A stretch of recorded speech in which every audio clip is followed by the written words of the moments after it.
안녕하세요. 청인인베스트먼트 운용전략팀 김지웅입니다. 오늘 강의의 주제는 투자를 위한 기초 발걸음, 사업보고서 분석이라는 주제를 가지고 방송 진행하도록 하겠습니다. 전에 유진영 전문가가 했었던 재무제표 분석에 이어지는 내용이라고 볼 수도 있는데요. 이 내용의 경우 회사가 매년 발간하는 사업보고서를 읽고 이를 통해서 어떻게 투자할지를 생각해보는 시간을 갖도록 하겠습니다. 사업보고서는 회사가 매년 그리고 매 분기 공시를 하게 되는데요. 이 내용만으로도 우리는 성공적인 투자를 할 수 있습니다.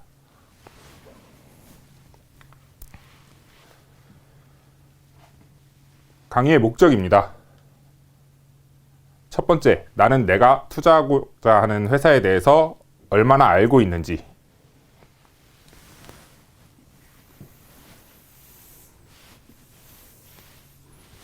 이 알고 있는지가 굉장히 중요한데요. 사실 회원분들한테나 혹은 주식을 하시는 분들한테 질문을 많이 받습니다. 이 주식 어떨 것 같아요? 이 주식은 어때요? 내가 이걸 갖고 있는데 앞으로 어떻게 될까요? 결국 모든 질문은 이 주식이 올라갈지 내려갈지를 물어보는 질문인데요. 거기에 대답해 드리기에 앞서서 제가 그분들한테 역으로 질문을 항상 합니다. 왜 이 주식을 사셨어요?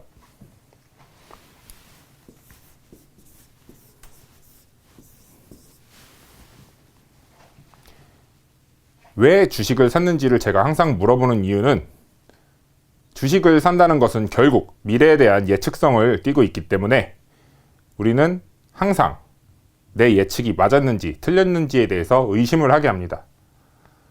그래서 주식을 사신 분들도 항상 올라갔으면 좋겠는데 왜 안 올라갈까? 앞으로 어떻게 될까?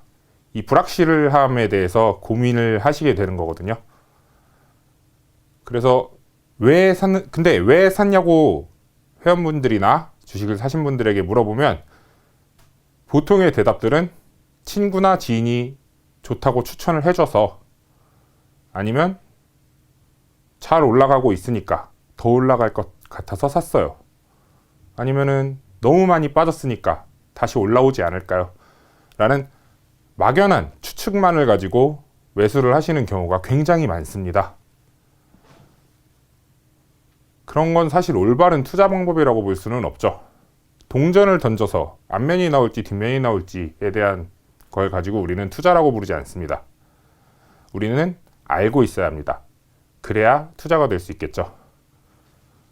그 알기 위해서는 정보가 필요합니다.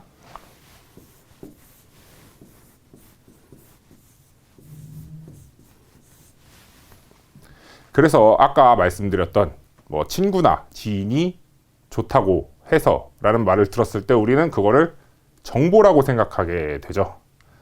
근데 그분이 아는 정보는 대한민국의 절반은 아는 정보라고도 볼 수 있습니다. 그 정보가 확실한 도움이 될까요? 저는 그렇지 않다고 봅니다. 그리고 그런 정보가 있으면 저한테 질문을 하실 필요도 없죠. 그분이 더 잘 알고 있으면 확신을 가지고 기다리면 상관이 없는데, 그 정보는 사실 누구나 알고 있는 크게 의미 없는 정보이거나 아니면 잘못된 정보일 가능성이 높습니다. 그러면 우리는 정보를 어디서 정확한 정보를 얻어와야 하느냐?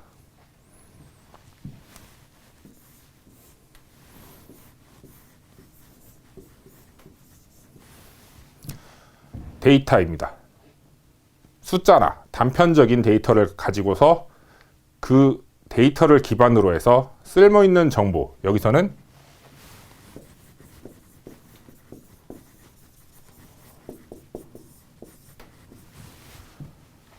데이터를 취득해서 쓸 수 있는 인포메이션으로 만드는 것, 그리고 그것을 통해서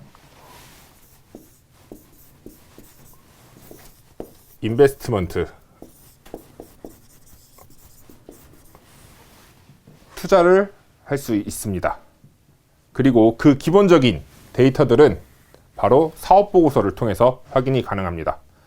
단순히 사업보고서에 나오는 내용이 회사가 발표하는 그저 그럴듯한 내용이 아니라 그 내용 안에서 필요한 정보를 확인하고 그 정보를 통해서 투자하는 방법이야말로 가치 투자 방법에 있어서 기본적인 방법이라고 볼 수 있는데요. 그리고 또 강의의 두 번째 목적, 펀더멘탈 점검. 회사는 순항 중인가? 말씀드렸다시피 애뉴얼 리포트입니다.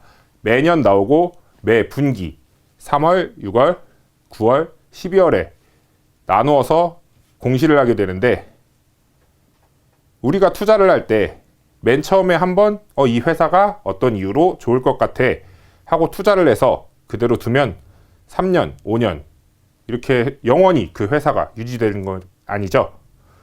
회사는 사람과 같이 유기적으로 계속 발전을 해 나가고 혹은 쇠퇴하기도 합니다. 그렇기 때문에 중간 점검이 항상 필요하죠. 이 회사가 자신들이 원했던 대로 사업을 잘 진행해 나가고 있는지, 아니면 중간에 어떤 위기가 생겼는지, 혹은 지금이 일시적인 위기일 뿐 재도약할 가능성이 있는지를 사업보고서를 통해서 우리는 확인할 수 있습니다. 그리고 세 번째, 투자 기회, 아이디어 발견하기입니다. 관심 있는 회사가 있으면 기본적으로 사업보고서를 열어서 한번 살펴보시는 게 좋습니다. 그러면 회사의 산업은 어떻게 구성되어 있고, 그 안에서 회사가 가진 강점은 회사가 어떻게 설명하고 있는지, 혹은 이 사업이 앞으로 유망할지 아닌지, 돈은 잘 벌고 있는지, 기본적인 내용들을 사업보고서를 통해서 확인할 수 있습니다. 그리고 그 확인된 내용 중에서 번뜩이는 아이디어로 투자를 결정할 수도 있습니다. 강좌를 소개하겠습니다. 1강, 사업보고서는 무엇인가? 사업보고서의 구성을 통해서 사업보고서가 어떻게 이루어지는지를 확인해 보고요. 그리고 2강, 사업보고서의 구성에서 세부적인 내용들과 그 안에서 우리가 읽어낼 수 있는 내용들을 한번 확인해 볼 예정입니다. 그리고 3강, 마지막으로 산업별 특성과 사례를 통해서 실제 투자 아이디어를 찾아보는 시간을 가지도록 하겠습니다. 1강, 사업보고서란 무엇인가에서는 첫 번째, 사업보고서의 정의와 목적. 정량적 분석과 정성적 분석이란 무엇인가? 마지막으로 경영진과 투자자의 조금 다른 입장을 살펴보도록 하겠습니다. 자, 사업보고서, 증권 발행회사의 사업 상황, 재무 상황 및 경영 실적 등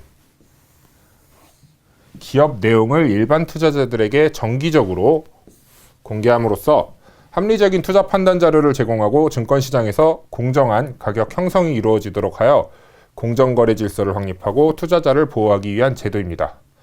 사업연도 말 경과 후 90일 이내 사업보고서, 그리고 분기 반기 말 경과 후 45일 이내에 반기보고서 및 분기보고서를 제출하도록 되어 있습니다. 어디에? 금융위원회와 한국거래소에 제출하도록 되어 있습니다. 이따가 다시 나올 텐데요. 보통 이제 다트라고 하는 전자공시 사이트와 카인드라고 하는 두 가지의 전자공시 사이트가 있고, 이 군데에 반드시 공시하도록 금융감독원에서 이제 법으로 제정되어 있습니다. 사업보고서의 내용에는 회사의 목적, 상호, 사업 내용, 임원 보수, 이사회 등 회사의 기관 및 계열회사의 현황, 주주에 관한 사항, 임직원에 관한 사항, 이해관계자의 거래 내용, 재무관계자의 사항 및 그 부속 명세, 감사인견 등을 기재해야 합니다. 분기 반기 보고서에는 사업보고서에 있는 내용들로 하여금 중간에 몇 개 생략을 할 수 있는 내용들이 있지만 그 기반을 다 사업보고서로 하고 있습니다.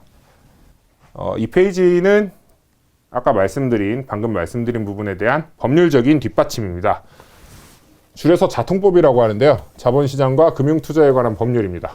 그래서 상장법인의 사업보고서는 이렇게 대통령령으로 정하는 법인이 그 사업보고서를 각 사업연도 경과 후 아까 말씀드린 90일과 아까 말씀드린 45일 이내에 제출하도록 되어 있습니다.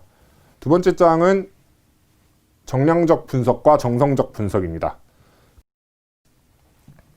정량적 분석은 계량화가 가능한 회계적, 통계적 자료를 통한 양적 분석으로 성분이나 성질에 대한 양적 관계를 밝히기 위한 분석입니다. 결과를 시각화할 수 있으며 이를 통해서 의미를 도출합니다. 쉽게 표현하면 이 회사의 매출은 1억이었고 다음 연도에는 2억 그리고 3억 이렇게 늘어났다. 이런 식으로 숫자를 통해서 표현할 수 있는 분석입니다. 이 숫자들을 보면 우리는 매출이 증가하고 있구나, 꾸준하게 증가하고 있구나를 확인할 수 있죠. 다음으로는 정성적 분석입니다. 계량화된 수치가 나타나지 않으며 물질의 성분이나 성질을 밝히기 위한 분석입니다. 경영진의 태도나 기업이 보유한 경제적 혜자의 발견 등 투자에 있어서 인사이트를 얻을 수 있습니다. 여기서 우리가 판단할 것은 숫자가 아닌 회사의 어떤 질적인 성질의 변화입니다. 예를 들어 보자면 수영복 시장이 있었는데 거기서 갑자기 래시가드가 인기를 끌게 되었습니다. 그걸 보고서 저걸 만드는 회사는 앞으로 잘 되지 않을까 이런 생각을 얻을 수 있죠. 아래는 워렌 버핏이 1967년도에 투자 서한에서 밝힌 내용인데요. 나는 양적 요소 중시 집단에 속한다고 스스로 생각하지만 내게 가능성 높은 통찰이 떠오를 때는 질적 요소를 크게 중시하기도 했습니다. 이런 통찰에서 대박이 터지니까요. 그러나 양적 요소를 평가할 때는 통찰이 아예 필요 없습니다. 그리고 얘기가 하고 그래서 따라서 진짜 대박은 흔히 질적 요소를 잘 판단했을 때 터지고 확실한 수익은 명확한 양적 요소를 잘 판단했을 때 얻게 된다고 생각합니다. 1967년도에 투자조합에서 서한을 보낸 워렌 버핏이 내용인데요. 이 내용에서도 워렌 버핏이 말한 것처럼 양적 요소와 질적 요소 두 가지를 모두 생각해 봐야 한다고 합니다. 또 다른 가치 투자자인 어스워드 다모다란 교수 같은 경우 투자자를 두 가지로 분류했습니다. 하나는 넘버링, 그래서 숫자를 중요시하는 투자자와 또 하나는 이야기, 회사의 성장 스토리를 중시하는 스토리 펄슨으로 나눠진다고 했는데요. 이 두 가지 투자자는 서로 이해를 하지 못하는데 사실 투자에 있어서 중요한 것은 이 두 가지의 적절한 조화가 필요하다고 합니다. 세 번째 장에서는 투자자와 경영진의 조금 다른 입장을 한번 살펴보도록 하겠습니다. 경영진의 입장은 일단 크게 경영진은 오너 경영자와 전문 경영자로 나눠집니다.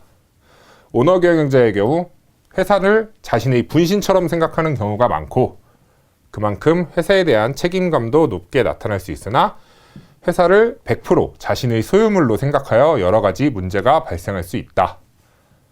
우리나라 같은 경우 오너 경영자가 굉장히 많은데 쉽게 생각해서 창업주나 혹은 재벌 2세, 3세들이 여기 포함이 되겠죠.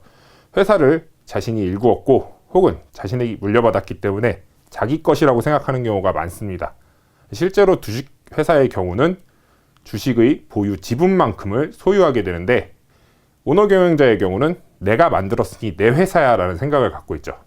그래서 여기 보이는 것처럼 회사에 대한 책임감이 높게 나타납니다. 이건 오너 경영자의 장점이라고 볼 수 있죠. 근데 반면에 100% 자신의 소유물로 생각하여 여러 가지 문제, 뉴스 보면 자주 보시겠지만 비자금 문제라거나 혹은 횡령 배임 등에 관한 문제, 그리고 자신의 회사라서 그냥 방만하게 회사를 운영하는 경우도 있습니다.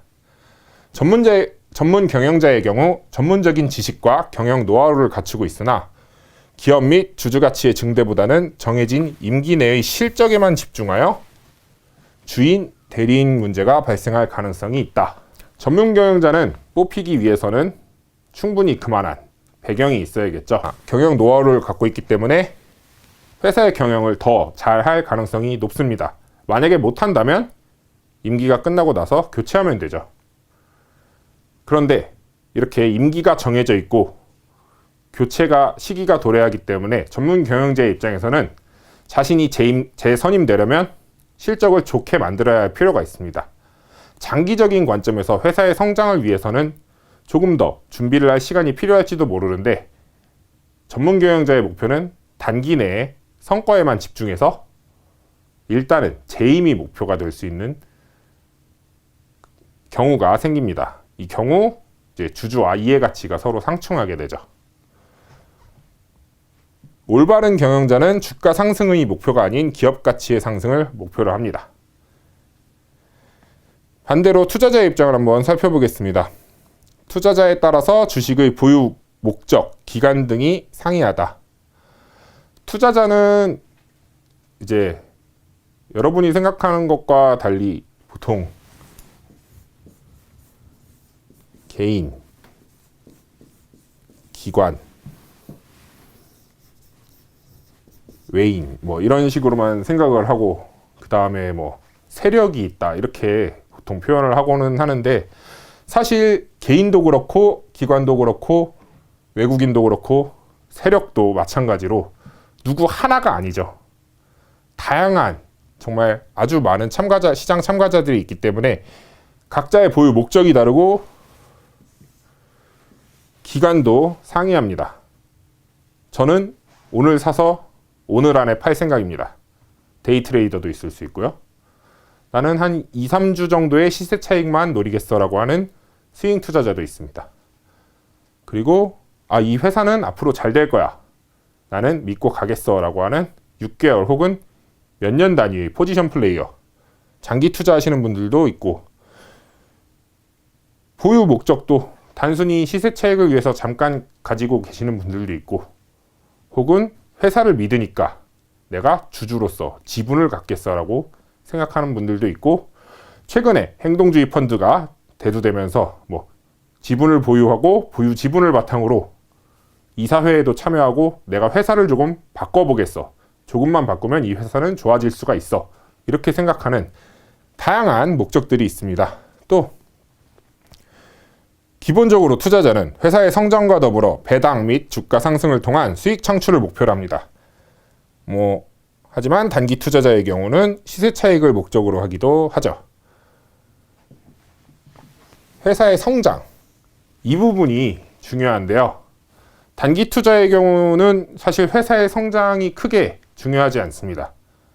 회사의 성장을 우리가 확인할 수 있는 방법은 공시나 뉴스 통해서 확인할 수 있고 또 사업보고서를 통해서 확인할 수 있지만 사업보고서는 3개월, 최소 3개월 단위로 나옵니다.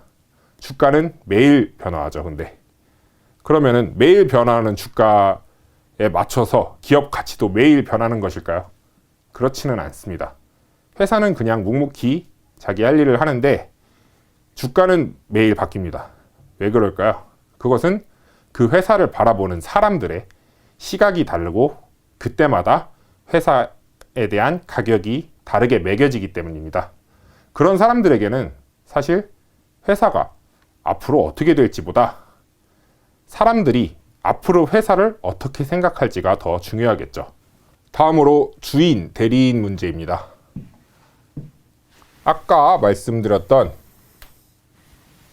경영자와 투자자의 조금 다른 입장 차이가 나타나는 이유인데요.